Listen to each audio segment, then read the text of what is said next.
Oh, I think I did something awesome! What? What? Oh my goodness, yes. Alright, guys, so I accomplished the goal and germinated.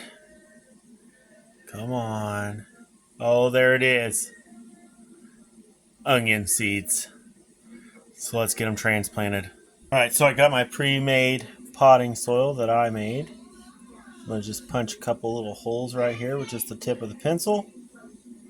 Like so. Try not to damage it any. Set it down inside there.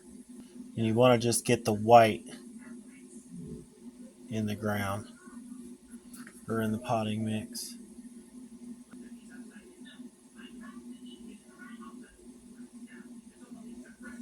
Get those in there. Give them a quick mist.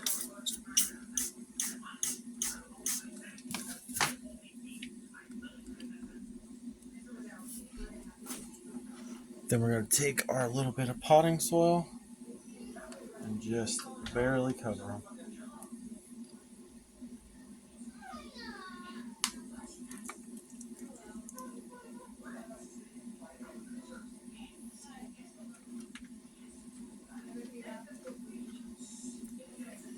And then we're going to water them in real good with fish water.